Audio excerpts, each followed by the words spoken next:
Hi, everyone, and welcome to the sixth and final part of our Overcoming Digital Divides workshop series, an event brought to you as a partnership between the Ryerson Leadership Lab, the Brookfield Institute for Innovation and Entrepreneurship, the First Nations Technology Council, and Simon Fraser University's Public Square, and supported by our title sponsor, TELUS.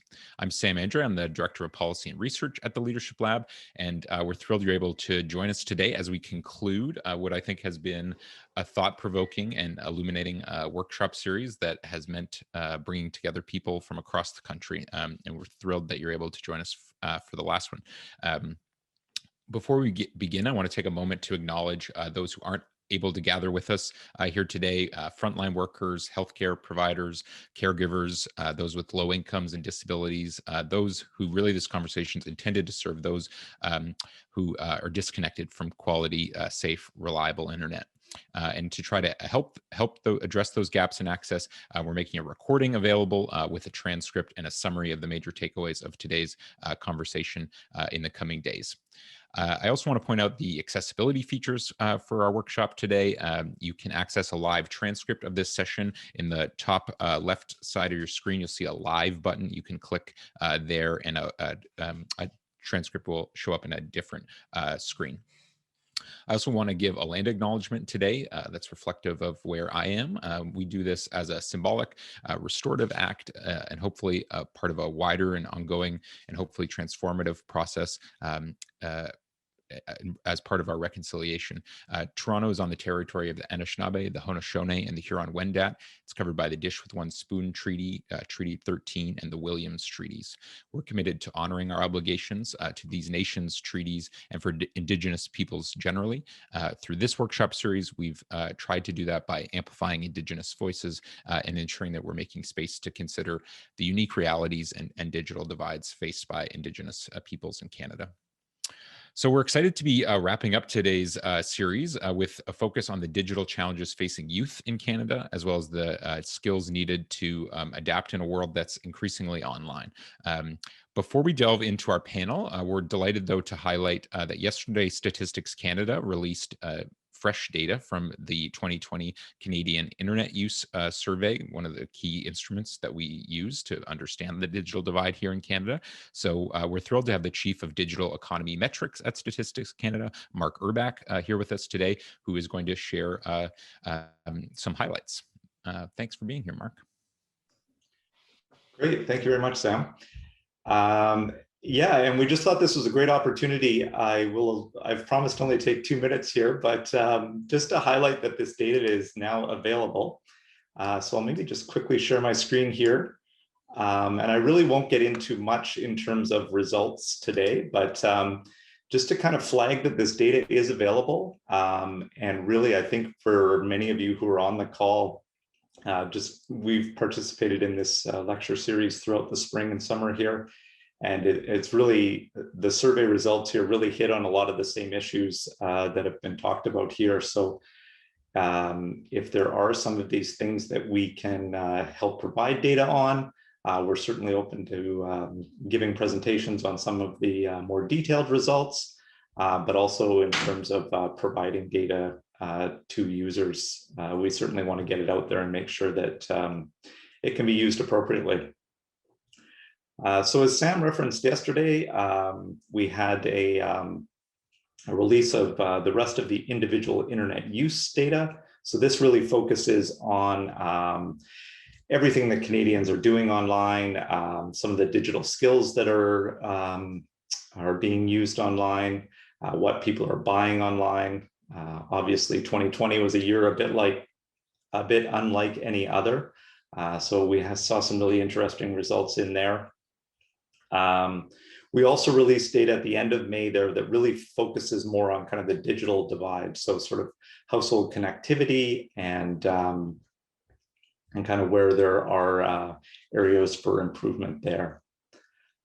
So very briefly here, I might just drop this into the chat afterwards, just sort of many of the topics that are covered in the survey.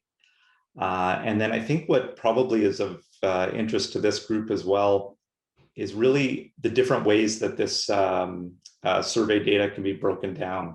So the survey itself has a sample of over 45,000 Canadians. So it's a really big data collection tool. We had over 17,000 completed responses. So we have the ability here to break the data down in a lot of different ways, which I think can be very interesting and very powerful to try and kind of look at where some of these digital divides still exist in Canada, and maybe put some data behind how we might move towards closing some of those. So I will leave it at that, as I'm conscious of time, but I would encourage you, if you have any questions, or once you read the release there, if you see sort of different runs of data that you would like to see, I'd encourage you to reach out, and myself and members of my team are more than happy to try and provide you with the data that you need and work with you on that. So thank you very much for the opportunity to introduce that today. Thanks, Sam. Thank you, Mark. Really fascinating results yesterday. We were certainly poring over them, and we had a session of a few months back on older adults, and in particular the growth and use by older adults during the pandemic. I thought was super interesting. So thanks for being here. So we're going to move on now to our panel discussion, and that discussion centers on the digital challenges facing youth in Canada. So we hope you've had a chance, now that we're in our 6th session, to look at our framing paper, but maybe I'll just quickly try to frame some of the challenges facing youth in Canada when it comes to digital access. Most starkly, the transition to online learning during the pandemic for many, and in the case of several provinces is still ongoing, has made access to home internet and supporting devices more urgent than ever. We know that in 2018, for example, only 76% of households that are low income and have children under the age of 18 reported having access to a home computer, 16 percentage points less than high income households. We also know that a Statistics Canada report found that the online preparedness of children during the pandemic, 63% of households, again in the lowest income quartile, had less than one internet connected device per household member, 7% less than those in the highest income quartiles. When it comes to skills, more than a fifth of 15-year-olds in Canada report not having been taught digital literacy and well-being skills, things like how to detect phishing or scam emails, how to use keywords when using a search engine, and how to evaluate trustworthiness of online information. So many public and private initiatives have tried to make progress on these issues. We're hoping to highlight some today through our panel. But as in other examples, school boards and libraries across Canada have loaned devices with free wireless data to students in need during the pandemic. TELUS's Internet for Good program also provides $10 a month internet access to students in need in Alberta and BC, and they also have a TELUS Wise program of workshops and resources on how to stay safe online. But there's still lots of work to be done to support the digital experiences of youth in Canada. We're excited to delve into it today with our panel. So each are going to give some opening remarks first. So thanks for being here. We'll start with Kate. Kate Arthur is the founder and CEO of KidsKojones, a national charity that introduces computational thinking, coding, artificial intelligence, and ethics to communities across Canada. The organization Kids 2030 initiative aims to educate 1 million kids and 50,000 educators on AI ethics and using technology to achieve the UN's Sustainable Development Goals by 2030. Kate also actively speaks at international conferences and contributes to policy discussions to ensure youth are included in conversations and decisions around AI. Thanks for being here, Kate. Super. Thank you so much. And what a perfect time to start this discussion and continue this discussion, especially as we're coming hopefully out of this pandemic. So as you mentioned, KidsKojones is an organization that really focuses on making sure youth have the skills and tools to be able to create and communicate in the world around them. So, coding is one of those skills, computational thinking, understanding, how technology works and how it's built. When the pandemic hit, we were already in a position of blended learning environment, we were already thinking about how do we reach those children and those youth that we cannot reach. And so we were in a position to be able to use technology to continue teaching and to get into classrooms and virtual homes and support parents and community centers.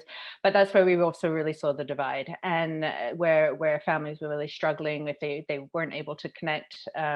They didn't have the internet, they didn't have the technology, they had 4 or 5 kids at home and one device, and everyone was at school at the same time. So at the beginning of the pandemic, we really spent a lot of our time helping teachers figure out how to turn a computer on, how to get parents so that support parents while they're still working, and trying to look after the children. And our instructors were trying to build a safe space for children online, a place also where they could socialize and communicate, which was also really suffering. And as a mum of three kids who was also going through this as well personally, their social and mental health was really struggling. So even though it's not in our mandate as an organization, we did see that as a real priority to focus on.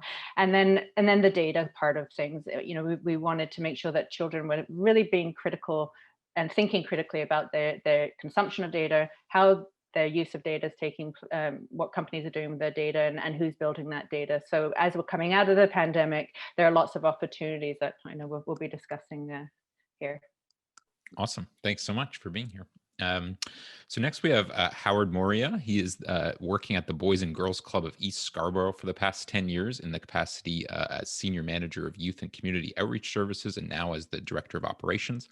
Howard leads the development of programs and services for children, early teens, and youth service initiatives. He also oversees the departments of equity, diversity, social impact, stewardship, and sustainability in the implementation of the Boys and Girls Club strategic plan. Howard is invested in the development of community and currently serves on the steering committees with Scarborough Civic Action Network, the Coalition for Alternatives to Streaming in Education. It's something close to my heart because I'm also on that. And most recently as a board member of St. Stephen's Community Apartments Corporation. Thanks for being here, Howard. Thank you. Thank you. It's a pleasure to be here this afternoon and to be a part of this discourse. I somewhat feel out of touch with the conversation, but definitely engaged in it within the work that we do.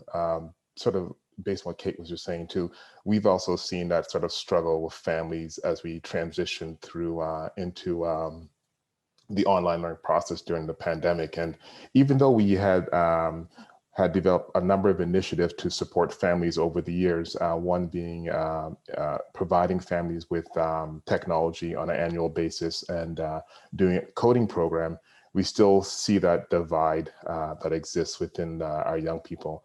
And I find for me, our goal really is to ensure that as our young people transition into this digital world, particularly those from the BIPOC community, that they are seeing themselves in those spaces. They have those skill sets that are necessary to navigate those spaces as they move forward. And though they may be into, and I always chuckle at this, although they may be into gaming, gaming is not the same as having digital literacy. And so how do we sort of, bridge that divide? And that's always one of the things we attempt to do, is to connect that interest there and build on that. So, but I mean, I'm really looking forward to sort of this discussion today and seeing, how we can continue to build and really sort of engage the youth and our communities with regards to accessing. Awesome. It's great. And that sort of frontline experience is exactly what we're hoping to hear. So that's awesome. Thank you. Next, we have Simona Ramkisson, who is a Toronto-based community advocate and also the Senior Manager of Community Development, the Wikimedia Foundation, operator of Wikipedia. Her current work focuses on developing learning and leadership development opportunities for volunteer contributors who support open projects and lead regional organizing efforts around the world. Simona frequently works with local organizations to develop scalable community-based programming that supports inclusive technology like digital literacy and privacy for BIPOC folks. Thanks for being here, Simona. Thanks so much, and I'm looking so forward to kind of contributing to the conversation. A lot of my work has focused on the multidimensional nature of the digital divide. It is not just an access issue, it is a justice issue, it is an infrastructure issue. Along with access, we also have to look at digital literacy. And digital literacy in my opinion, is not just being able to get someone online, but getting them into a space in which they can meaningfully contribute. So kind of shifting that mindset from just consumption of taking on and taking information from these digital spaces, and then actually shifting them to a mindset of contribution. And to do that, giving them the skill sets and knowledge to make informed decisions. So privacy and security is really important to me, especially for BIPOC folks, because of the state of hypersurveillance that a lot of people of color and communities of color experience when moving on to digital spaces. And we tend to sometimes have the conversation around digital divide in kind of it's kind of positioned in a zero sum. Once we address access, we kind of fill that divide. But especially when we're looking at that youth lens, a lot of what we need to look at has to look at that multi-generational lens, right? We have young people who are the digital navigators in their household. They're the ones that are signing up for bank accounts for their parents who don't speak English and who are not comfortable navigating those digital spaces. They're young people signing up for social services because they're able to navigate those spaces at sometimes even just a basic level. And so when you have young people having to take on these leadership roles at home, it's really important that we're looking at the type of learning that we're giving them, and that their learning is connected to the communities that they exist in. So I was originally at the Mozilla Foundation around the time when we were launching the Hive initiatives, where we were working with community organizations, the Boys and Girls Club being one of them at the time, where we were looking at helping them develop digital literacy portfolios with the focus on privacy and security, decentralization, web literacy at the time. That was the kind of name that we were using, and the idea of looking at access outside of just the technical piece, because while it is amazing that we can give them access to a physical piece of technology, as Kate said, there are a number of people in the household, and one piece of technology isn't going to disrupt that digital divide. But also, if our technology that we're providing them is not adaptive, a 6-year-old laptop will not allow someone to code at the same rate as someone who has access to evolving technology. So a big focus of my work is to kind of ensure that we're balancing the community elements of the digital divide along with the individual perspective of the digital divide itself. Such good points. Looking forward to your contributions. Thanks for being here. And our final panelist, Ken Sanderson, is Anishinaabe and a member of the Penamutang First Nation, and has dedicated his career to enhancing opportunities for Indigenous communities.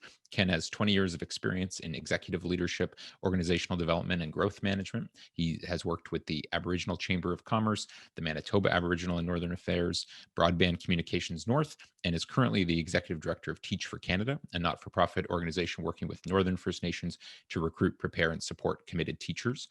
Ken is a board member of the Canadian Aboriginal Human Resource Management Association and a council member for the Ganiganichik community working to support and strengthen the lives of Indigenous peoples in Winnipeg through programming and training. Ken, thanks for being here.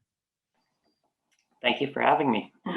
It's very, very important discussion to have because it affects every realm of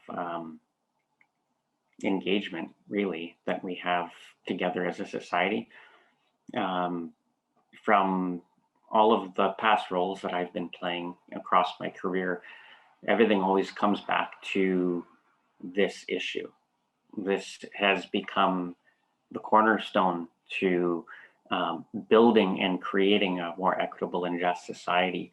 It is the modern roads that we are trying to create here in order to keep people connected and meaningfully included in all sorts of realms of life that we have as a society.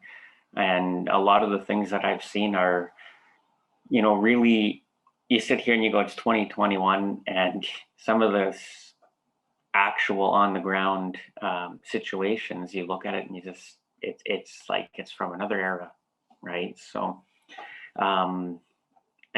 it's right now the most direct impact that it has in terms of the work that I'm doing directly right now, of course, is in the education realm.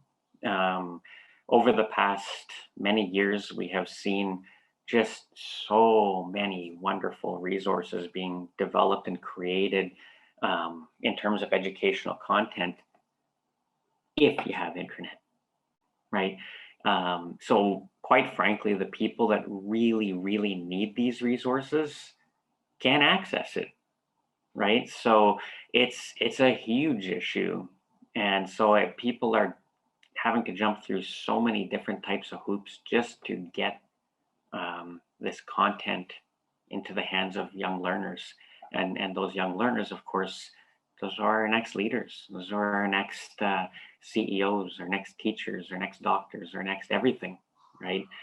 And we're shooting ourselves in the foot because we're not facilitating the access that they need to this kind of information and learning. Yeah, that's my opening. Thank you. No, thank you. The new roads is I like that analogy quite a bit.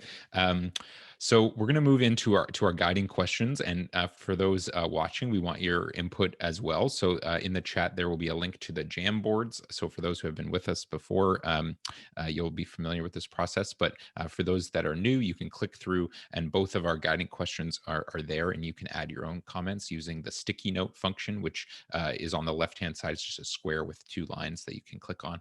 And one of our team members will be helping to organize those, and we'll take a look at those in a bit. But first, I'm going to pose our first guiding question to our panel here. So a pretty high level one to start, and then we'll dive into the specifics. But I think you've all laid out the challenges, that this is a longstanding issue that in some ways has gotten worse. So how can Canada improve access to the internet and devices among youth coming out of the pandemic? What could we do? Anybody want to start? Yeah, Ken, go ahead. Yeah, I mean, I think we aren't looking at the players with a strategic enough lens, the players that can actually make a difference in this realm. So, I mean, the typical thing now, you know, there's some great things that the big companies do and can do and have done, but there's limits to what they can do, and I don't think it's fair or smart to necessarily just place all of our, hinge all of our hopes on just saying, well, the big guys will fix it, right? At the end of the day, they're guided by investors, and they have limitations in terms of what they can do. But I think it's really important for us to start looking at the small to medium enterprises. I think it's important for us to start looking at what nonprofits are doing in this realm to make a difference. There's a phenomenal amount of work that they can do in terms of raising capital to invest into projects that facilitate build out of infrastructure. And I think if we can create and encourage a stronger collaboration, I think there's a role that the big guys can play, that government can play, and that a lot of these players can play. I mean, even we've known for a long time in the employment realm that it's SMEs, small to medium enterprises, that are the backbone of our employment, right? I think we've really haven't hinged on the fact that they're also the backbone on a lot of our infrastructure projects too. They play some pretty big roles. So I think that's one of the things that we need to start looking at. I'll add on to that, Ken, and I absolutely agree. When I look through my lens, it's a triangle, and you have industry, all industry players, government, all levels of government, and then society, not-for-profits, community organizations. You know, libraries were so hit, and so many community groups were so hit.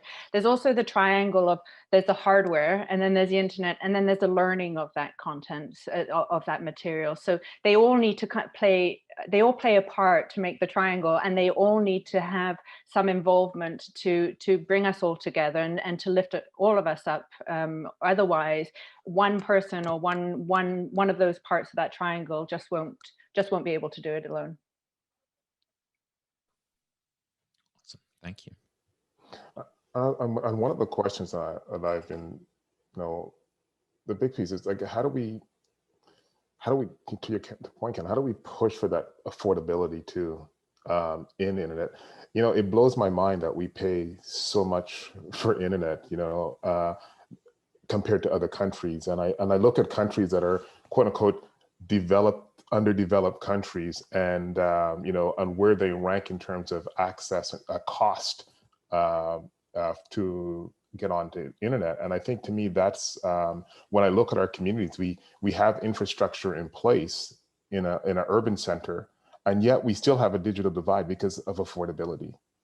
And there is, there doesn't seem to be a long-term commitment towards, or even recognizing the role that bridging this divide has in the potential growth of the country moving forward.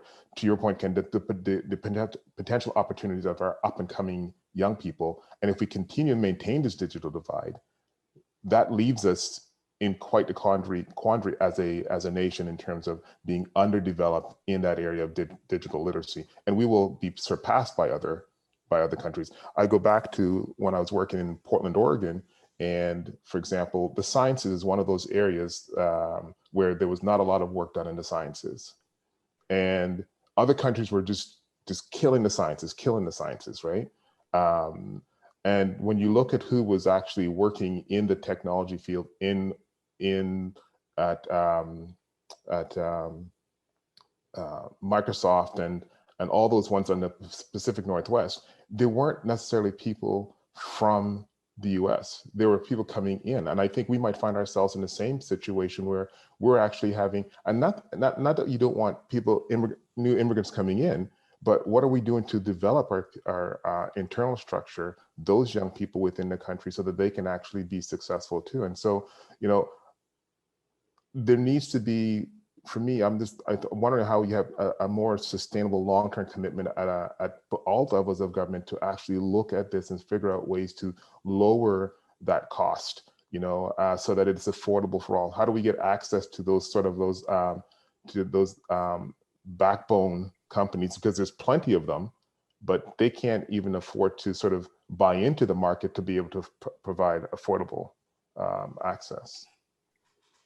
I would love to add on to kind of Howard's point. One of the greatest examples of affordable internet was in Chattanooga, Tennessee, when the gig came to the city. And that was a partnership between local government who received federal funding to start a local broadband network. And that network was brought into not only diminished costs, because it was at one point some of the highest speeds in the world was in Chattanooga, Tennessee, not Nashville, Tennessee, not New York, not San Francisco. And what was successful about that program was that they involved community organizations. So they went directly door to door, talking to community organizations on how to access this broadband and then how to communicate that to their communities. Along with that, digital literacy was a cornerstone of that program. So not just giving people access to high speed, affordable internet, it was continually evolving their skills through their community, through high investment. And I'm really going to keep like that number, high investment into community organizations to continue that learning to improve and to make that learning multi-generational. So initially, these organizations were serving young people, but you now had cheaper internet that allowed for people to use funds to bring in more devices into their household, subsidized devices at a continued low rate. So again, it does take partnership, in my opinion, between local government to say that this is a need that cities across Canada need, and that the federal government also needs to address the fact that sometimes national networks may not be the answer, that local answers with the people who will benefit, who need to benefit from these, this type of service, to be at the table defining how best to engage with that. And I've seen this happen in Austin, Texas. Bent, Oregon was also a recipient of this type of the gig package. So I think there are examples that Canada can look like and not have to reinvent the wheel of how to do this, because it's not, in my opinion, an individual Canadian issue. Countries around the world are facing the digital divide and trying to find, I think, innovative solutions with local kind of centering that as an opportunity that I don't think is discussed enough. That's awesome. Such great points. Maybe I just want to pick up on one piece, because I feel like it's been an underexplored part of our discussion, which is around devices and the hardware itself. Somebody put in the Jamboard, reuse and recycle. Companies and governments are, disposing of tech that could be repurposed. A lot of you are on the front lines of deploying hardware to underserved communities. What are some of the best practices? Has the pandemic helped in that regard? I guess, yeah, reflections on how to get devices and keep up to date on that need. Yeah, I can add to that. We had distributed quite a lot of devices throughout the pandemic, and it comes to what Simona had mentioned as the partnerships. We work directly with community leaders, not the kids directly themselves. Often working with community leaders to identify the issues and what do they need, and then go to industry. And there's some really strong organizations like Computers for Success here in Canada that do help, and our networks that can distribute devices. In the communities, we found it was an easier, and I put that in en guillemets, in quotations. It wasn't easy, but it was easier than in the actual school systems, because school systems are extremely complicated, and it's very difficult to donate technology to a school or to a school board, and so many challenges on that front. And I think there's a lot of work to do. I also think that going through the pandemic, again, to build on what Simona was saying, was there's been a shift in the communities being responsible for the internet and the technologies when libraries closed down and when community centers closed down, where all those kids who didn't have access to that at home, they no longer had nothing. And so how do we build that community within the home? How do we train up parents, and how do we support parents so that they have what they need to be able to continue education and that learning with devices in the home environment? I've seen big tech embrace refresh programs. So at Wikimedia, we get a new laptop every 2 to 3 years, depending on if a new model of a MacBook or Linux tablet comes out. And what we've done in local centers, and I haven't seen this kind of on a large scale national level, but these refresh programs are connected to local organizations. And so having, and it's not just one laptop, it's a bulk of 100 laptops that are distributed to different organizations who are serving young people.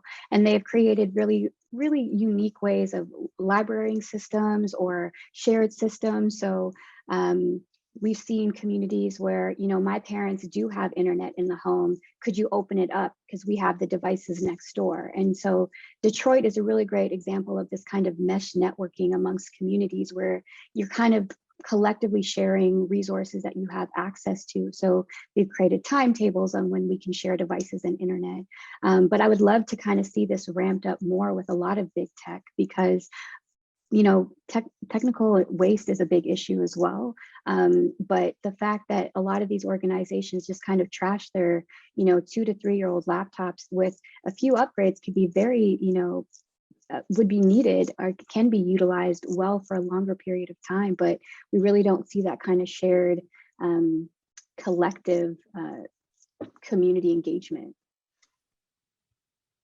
Thanks. Yeah, I was going to say that was one of the things that we actually looked at the onset of the pandemic, where we had an opportunity to purchase some equipment to share with families in our community.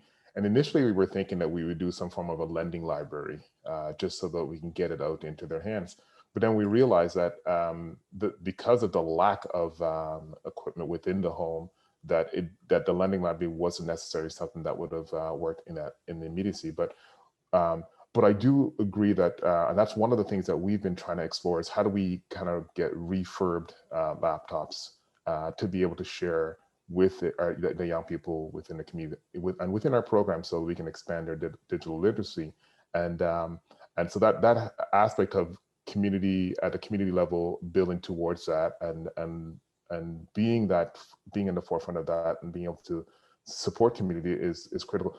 It's just I think the challenge is making that connection with corporate to be able to go about that, and corporate knowing that, let's work within the context of a community to do that, because it is challenging, whether it be school boards or with libraries. There's limited even access within the libraries. I mean, if you look at it, most of our libraries, and you go in and you have a space that's dedicated to youth, you're only looking at 10 to 15. And then you have an hour or hour and a half to access. So any ways that we can sort of increase access to technology would be crucial, and formalizing those types of partnerships would be very, very beneficial.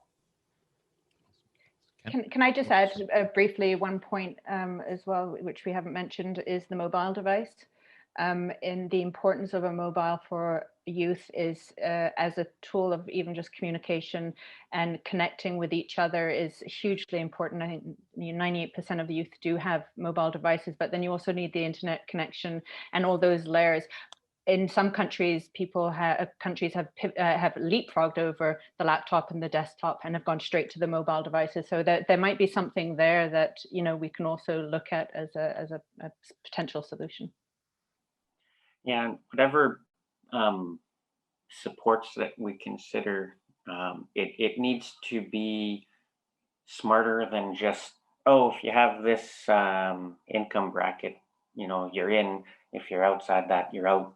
And part of that's because it needs to factor in family size. It needs to factor in even like cost of living where they are, right? So you take a family of, let's say, 6 people in downtown Toronto, their disposable income really this is an essential need here, but their income that they can dedicate towards technology, hardware, or even just the connectivity is going to be much more hampered than, let's say, somebody with no kids in, I don't know, Winnipeg or Regina, right? So there's these huge variances that I think we need to be really smart about how we define the eligibility for these kinds of supports. All right. Thank you. That was, I didn't know all of that, so that was fascinating to me. We'll move maybe just to our second guiding question. And for those who are following along on the Jamboards, there's an arrow at the top that you can move to the second, and focus more on the skills side. So, how can digital spaces better aid in youth learning and development, and what digital skills are necessary to maximize this potential? Who wants to start? Can I just, because I know you guys are going to have some really smart things to say on this, can I just start with one? Yes. I have some sort of, I guess, a contextual thought maybe. A few years back, when I was working with the province, we had worked with a company in Manitoba called Function 4, and they did a real deep dive into surveying a lot of communities. They did a cluster in southern Manitoba, mostly sort of French farmer communities, and then they did a cluster of communities up in the north amongst First Nation communities. And when I say deep dive, they had like 98% of the entire population responding to these surveys. And some of the interesting things that came out of that, now it's dated now, they're about like 10 years old or so, but some of the information was that you can't make an assumption about the capacity that the people have, the skill sets, and the digital literacy. So not having access to the internet, for example, or telecommunications doesn't equate to not having skills. What they found was they had, at that time, a lot of the communities in southern Manitoba had plenty of access to connectivity, but their digital literacy was like next to nothing, and their actual usage was like so low.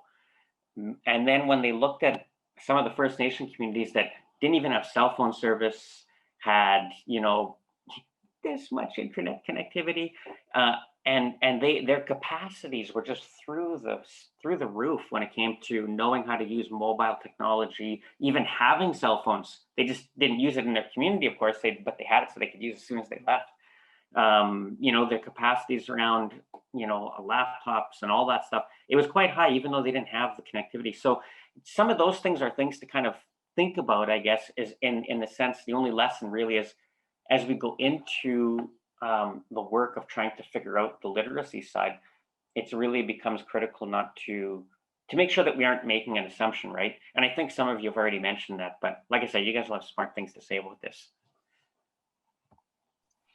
To just add on, I totally +1 Ken on the idea that asking people what they need and not making the assumption. And so when we're thinking about, how do we support youth, having youth at the table is really important to actually define that, and youth from a variety of backgrounds. One thing I would add is that when we're thinking about that digital literacy piece, disinformation and critically, looking and evaluating information online now is going to be a skill set that everybody needs, because just from the work at Wikipedia, it is community sourced, it is sourced, it is, and we are working with educators to kind of recognize that. But it is also, we've also recognized that young people during the pandemic came to Wikipedia at just unprecedented rates. To kind of fact check what they were reading online. So when we're thinking about, not only how do we ensure that young people are engaging with technologies in a meaningful and informed way, we also want them to be resilient. And with that comes with being able to understand what is good information, what is sourced information, and what is information that is developed to be malicious or to be disruptive to kind of regular dialogue. So kind of ensuring that we're asking what they need, and then recognizing that digital literacy is evolving to include new skills and incorporating new ways of kind of engaging with those digital spaces as well.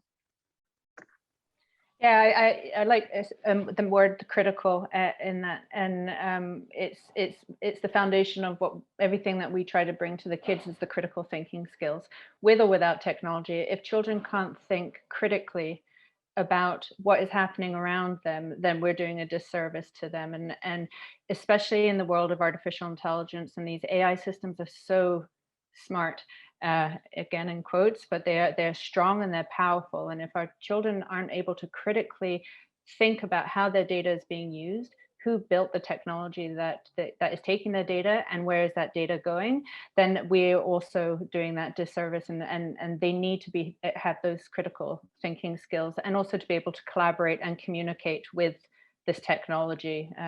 So the hard skills are important, but the soft skills are really, really important. And I think for me, like when I look at this whole aspect of that learning, it takes me back to sort of the challenges that a lot of our youth face, particularly our BIPOC youth face in terms of education in the traditional form. We're in a position where we're trying to layer on new skills, and not necessarily new skills. I mean, because critical thinking is not necessarily a new skill, but we're not actively engaging our young people per se, particularly BIPOC youth and those who are living in low-income communities, in critical thinking skills within a school setting. And so if we look at what's happening within our school setting, and if they're not fully equipped at the school level, on the day-to-day sort of learning, and now we're trying to apply that to digital literacy, those youth are behind even more. And so how do we sort of, we recognize that we're not talking necessarily about learning new skills, but we're talking about transitioning existing skills into the world of digital literacy at the same time. And so there's that, we need to sort of come back to that root and ensure that all of our kids are on target for the highest level of education that's essential, so that digital literacy piece becomes a little bit easier for them. It's not a new learning that they're having to experience. We saw the challenges just with parents just talk about parents whose kids are engaged and their children are having difficulties engaging, in that online process. And so how do we then take young people who are struggling within the classroom setting and say, hey, we're going to get you into that e-learning, into that online learning space, and you're going to be successful, when they don't necessarily, I want to say they're either lacking or have limited skills when it comes to sort of that critical thinking, because it's not something that we're being intentional about to ensure that they're prepared. Because the critical thinking skills, whether we're in an online setting or not, whether it's digital literacy or not, is absolutely crucial. And so how do we we definitely need to ensure that that's happening as we continue to support and work with youth. And I do agree that having youth at the table is absolutely crucial in developing any form of support for them. I'd like to add into also in the online environment what we've seen with youth with learning difficulties and challenges, and that has been also a digital divide that's really highlighted those children who, whether it's dyslexia, autism, and are not within the space to be able to connect online in the same way, and that's really proven to be an issue and something that we need to address. Thanks. So fascinating discussion, and certainly the Jamboards are picking up too on the critical thinking skills, critical digital literacy. So maybe can I just ask the panel to go a bit deeper on that? That feels easier said than done, to teach that kind of thing. So you know, how is it going? Are there best practices, emerging leaders in this space about how to do that? Because you know, it is critical. Yeah, I can jump in. We focus now in what we're doing a lot around the artificial intelligence and the critical thinking around AI. Kids need to understand that artificial intelligence is not always right. It's not magic. It's not visible. You know, and yet it surrounds them, and they're the first generation to be born in a world controlled by artificial intelligence. The critical thinking skills is really to get them to start questioning. That has to start with within AI again. How is this technology being built? And then what is actually happening to their data? Ask a 15-year-old now if they care if their data is being used or not. No, they don't care. And they're coming to Simona. They need to be vocal, and they need to understand, and they need to be telling people that, you know, adults, once they understand what's happening with their data. But the critical thing is to get them to stop at each stage. But it does start with education. It starts with them understanding how this technology is built, whether it's, you know, the algorithms. We have a project called Algorithm Literacy Project. Literacy is so important in this, because otherwise those critical thinking steps just can't happen at the depth that they need to. Yeah. So, Yeah. oh, go ahead. No, go ahead. I'll wait. I think it's the idea of giving them the space to question, right? So if it's even just giving them the time and space to question, why are we using this platform? And then talking about, you know, when I'm doing workshops and I've asked young people when they download new apps, have you read the terms of conditions? They don't. And so adults don't. And so it's also mirroring, like teaching adults, however you're using technology in your household, your child, your young person is also going to replicate some of those practices. And so recognizing that critical thinking is not just an application that we need to put on youth. It's like, when using technology, you need to be informed. And I get it, you may not care about what your data is being used for until you care what your data is being used for. And so that's what tends to happen, is that when people find out, hey, I was like Googling trips and then I found a whole bunch of ads, and I was like, well, you said yes to that.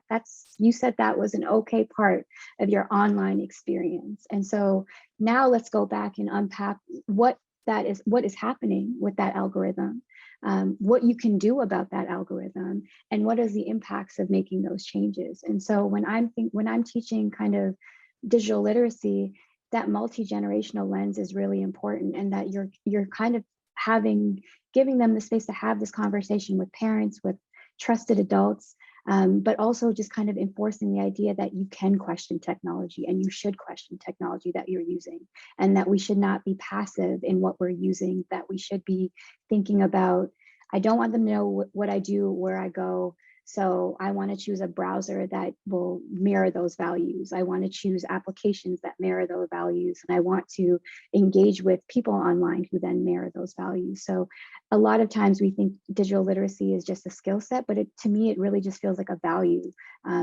that you embrace when you kind of move on to that digital space.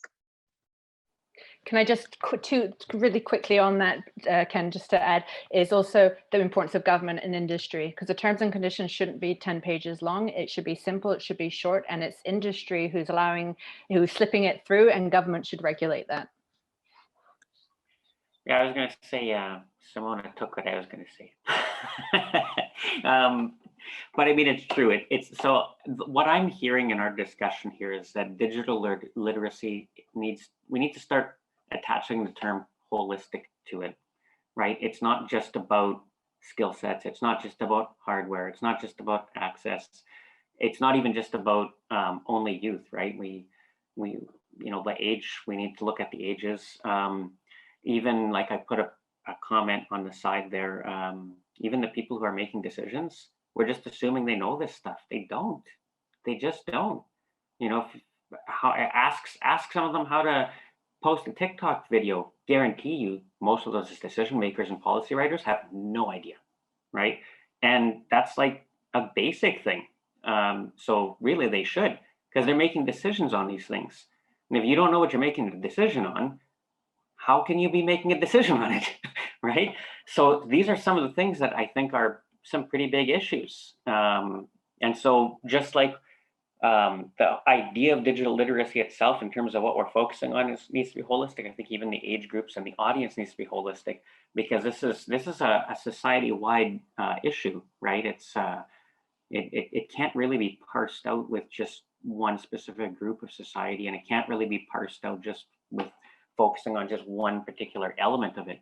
It's all connected, if you pardon the pun.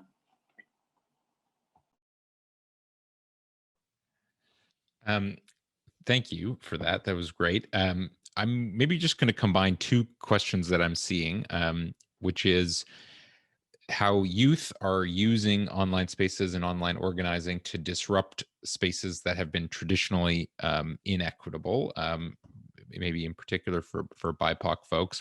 There was a Jamboard comment that the tech industry is still pretty white. I'm paraphrasing. Is there work going on in your own organizations or reflections on how we can make progress on that issue? I'll just jump. I think that's one of the things that we've been trying to do from the get-go. And I think, I want to say about 6 to 8 years ago, BGC National decided, BGC Canada decided they were going to work with a number of organizations to sort of invest in coding. And one of the things I find with some of our sister clubs is that when funding ends, program ends. But for me, and for us at East Scarborough, it didn't end. It kept on going. We had to figure out ways to keep it going, because we recognize the need for that digital literacy.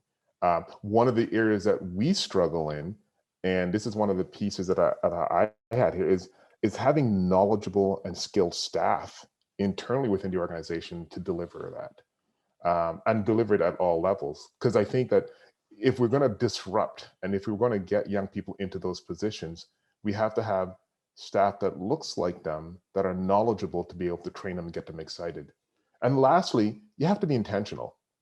For the most part, we have had IT staff at our club, and we've always had male IT staff.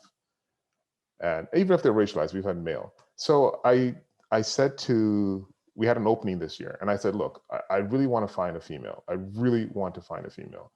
And it took us a while, and we have a young woman right now who is just on the cusp of getting into IT. But my hope is to utilize her within our program to show our young people, to show our young women that, there is room for you in this broader world and opportunities for you within the information technology. And so encourage them to inform the digital literacy. I can point them in a direction, say, here's someone, that can do that, that is doing that, and you can be there. But again, I think we struggle because we don't have knowledgeable and skilled staff to sort of really kind of equip our young people. We can get the equipment, we can get we can get it all we want, but we just don't have the people for ongoing, because it's not necessarily seen as a valuable programmatic component per se. And it really is dependent on the whoever's leading those programs within an organization at the community level to say, you know what, I'm going to invest in this. We are going to invest in this because we see the need for that within our community. Yeah, I think because Wikipedia is an open source project, so it means anybody can replicate the code and start their own project. It's a bit different than kind of traditional big tech, so like the Apples and Googles. But one of the elements of Wikipedia is that it's community driven, right? So you have editors and contributors from all over the world kind of doing that work. And so what my work is really focused on is how do we get the people that are not here? So, you know, not every culture is a written culture. Oral knowledge is still an important part of our world. And that does not translate to the digital world yet in a way that, you know, the community would say that would say that it's source and it's variable. That is all, again, just continuing racist and colonial perspectives of knowledge. And so when I think about, you know, how do we bring these people to the table, it's like, how are they using the technology? And as Kate said, mobile in the world is overtaking the kind of sit down on a laptop, on a desktop experience. And so we're looking at mobile, we're investing in mobile editing at a higher rate than we're looking at desktop improvement now. We're looking at how do we get groups of people to kind of create their own communities of practice around editing and connecting it to something they care about, so cultural preservation. We've seen in different parts of India, different parts of Latin, different parts of the Caribbean. And so in my world, I get to experience, you know, my technology doesn't look beautiful. It is not super friendly. It is clunky at times because Wikipedia is still a community project and it's created by millions of people around the world. So I think kind of mirroring Howard's idea of intentional, it's like, again, listening to the people who are not here. Because the people who are here, they figured it out. Even if it's not as sophisticated as other communities, they figured out how to get here. Those who are not here, they're not here for a reason. So we need to identify those barriers and then build for that. And so recognizing that your solutions have to be adaptive and informed by the people you're trying to engage versus kind of how do you make, which is traditional tech usually is around how do you make it beautiful, how do you make it flashy, how do you make it fast, and then how do you keep it iterative versus how do you ensure that people you want to use it are using it the way that you want them to use it.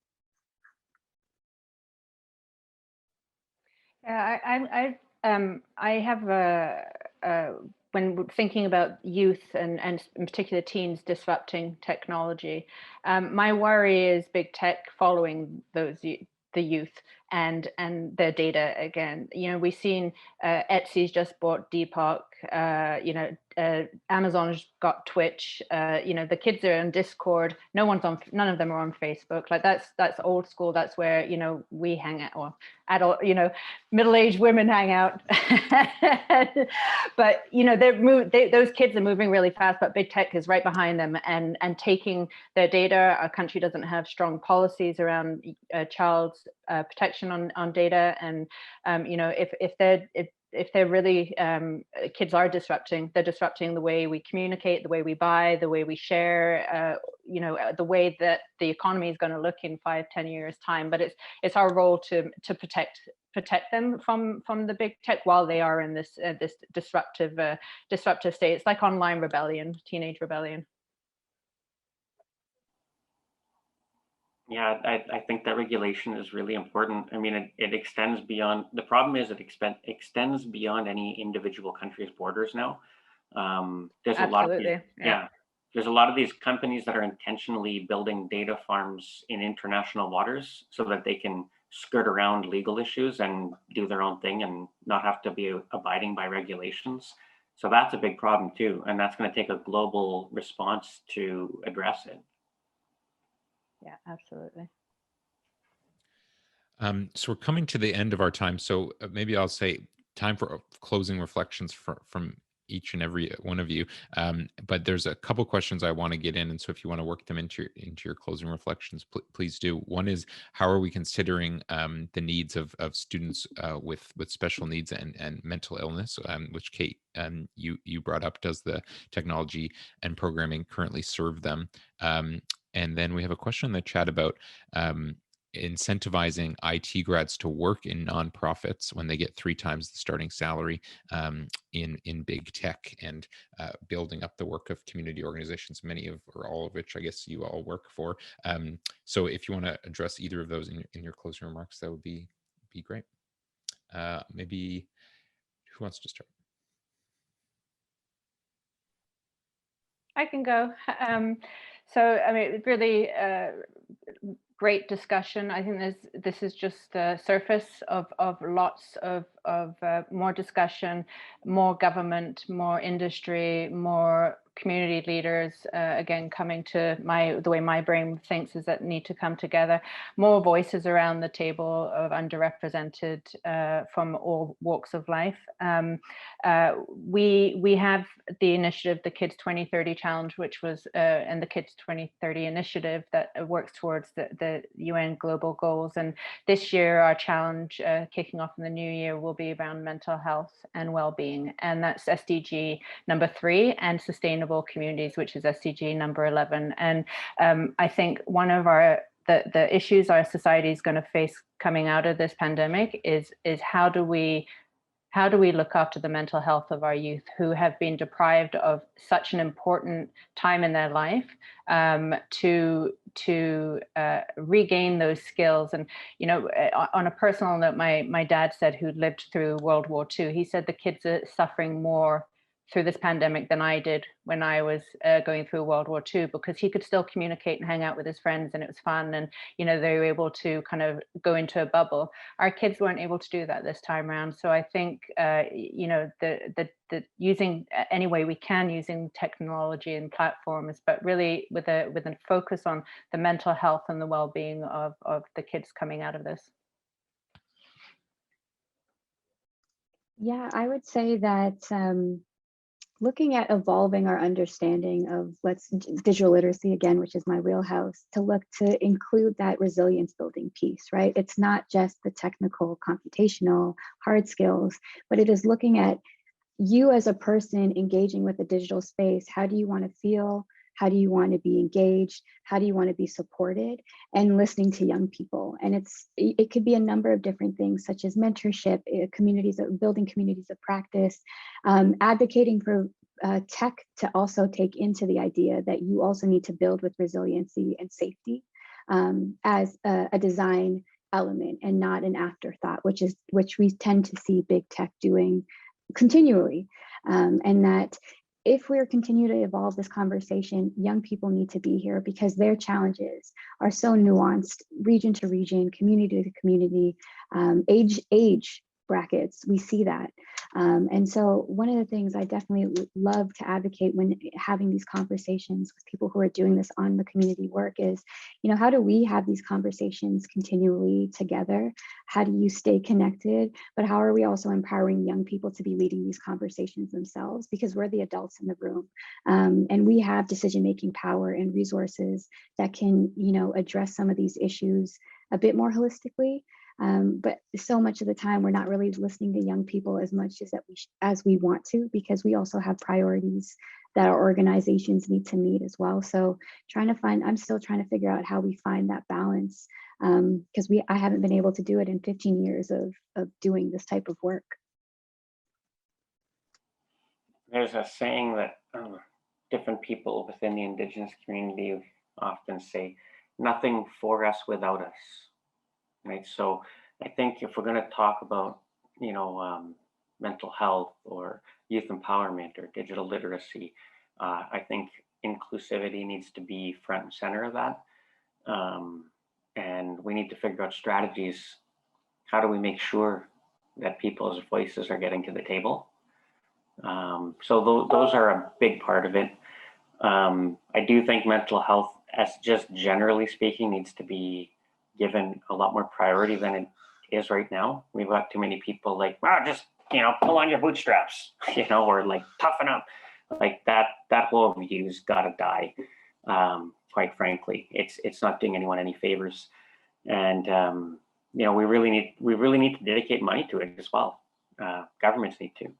The other thing that I would say that plays a role in the mental health of everyone really, but especially young people.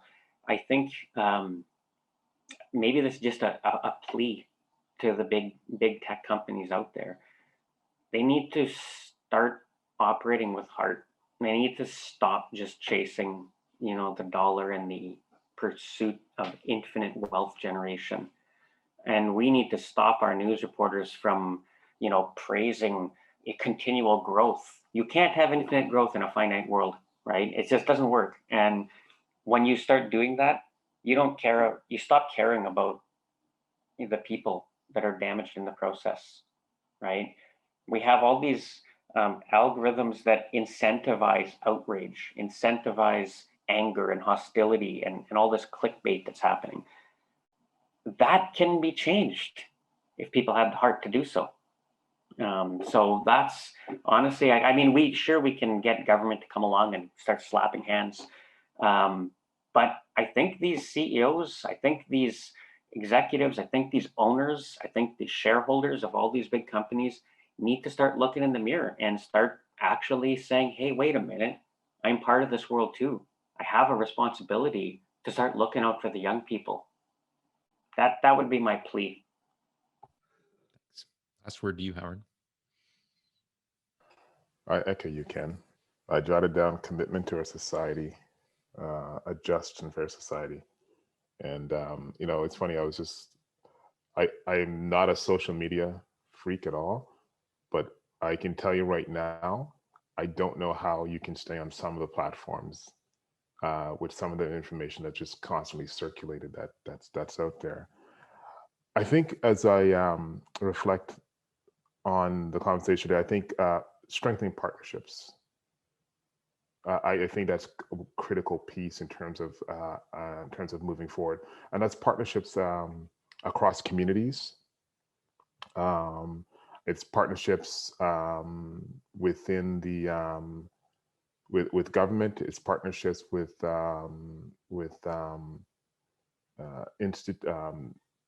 public education institutions. It's really it takes all of us to actually do this work. And I find sometimes what we end up doing is working in silos. And this siloed approach to the work it's not effective. We will always have the gaps if that's our continued approach. Definitely need to engage youth in that process in terms of what it looks like. They're the ones that are going to be building and engaging in future tech. That's the reality of it. And so how do we engage them in that process now? How do we ensure that they have a platform where their voices are heard and they're able to sort of make influence decisions? I always say that the youth may not be they may not have the voting power in the sense of being able to vote, but they have the voting power because they're able to influence decisions that are made. And how do we empower them as the adults in the room, which has been said, to influence policies that are there? And I think lastly, and there was a question in there, I think with regards to students who are in post-secondary or pursuing tech, I think it's for organizations to be intentional about creating a space for them to grow and learn during their learning process. We at the club, we take placement students as part of our commitment to the work, and we know that if we can provide the right environment for that young person, that if they have a community perspective before they enter the corporate sector, we're hoping that will translate into how they interact with the in that setting that they're in. So we can, to Ken's point, how do you bring a sense of community before they get into the corporate sector or in whatever field that they're in? And so what we try to do is, if we can provide a platform on the ground where you can see the work and understand how the work impacts community. Maybe it translating when you get to that position and you're working in, whether it be Wikipedia, whether it be Google, it gets into that position. You're then able to sort of reflect on your experiences and then bring about that change and make those connections so that your space that you're working in is a part of the solution as we move forward. Awesome. I don't want to end it there, but I need to wrap up. So thank you so much to our panel for amazing insights. We wanted to take a final moment. This is the last in what has been a multi-month journey. And so Noor's just going to put up some slides for us. We want to take a moment to look back at what we've accomplished together as a group. We set out to do this series to try to broaden the discussion about Canada's digital divide from what sometimes felt very binary as an urban-rural conversation and bring some additional context to it. So let's go to the next slide, Norm. We started with infrastructure. We looked at the particular challenges of Indigenous, rural, and remote communities. We then went into affordability and access for low-income people. We had a session dedicated around older adults and digital literacy. We then did a workshop on accessibility and people with disabilities, which was fantastic. We then had a great session with some of Canada's largest cities and libraries about the role of public internet access and how we can continue to build that out. And then today, the fantastic session on youth and digital skills. We're hoping to, or not hoping, we will be taking all that we have learned and collected through these 6 workshops and writing a final report. And so look out for that, that we will be sharing in your inboxes. We'll go to the next slide there, Noor. So just a few quick stats that we put together. So we had 26 speakers across the series. We had 1,300 attendees across all 6. We had sorry, we'll go to the next slide. Each time we wrote a summary of the workshop, so there will be a 6th soon, but if you want to check these out, you can go to our ryersonleadlab.com website to see a summary of each of the last 5, as well as the recordings are available if you want to see them. We collected over 130 Jamboard sticky notes, and the Jamboards will remain open if you want to continue to add your input, and over 600 Zoom comments, of which we have taken notes from each. And then finally, we did post surveys after each workshop. 80% of you told us that you thought that the conversation helped move the conversation on Canada's digital divide forward in a constructive manner, and 85% of you thought that the workshops included diverse and relevant perspectives on the digital divide in Canada, and we hope you felt the same about today. That is really it for us. Thank you to our partners, the Brookfield Institute for Innovation Entrepreneurship, the Simon Fraser University's Public Square. Oh, the First Nations Technology Council logo seems to have disappeared, but thank you very much to them, and to our title sponsor, TELUS. We've learned a lot through this series. We hope to do it justice in the write-up of the final report. And thanks to all of you for your really genuine engagement. We will be sending out the recording and transcript of this with the survey, as well as the final report a bit later. We hope you all have a great rest of your day, and thanks so much for your time. Take care.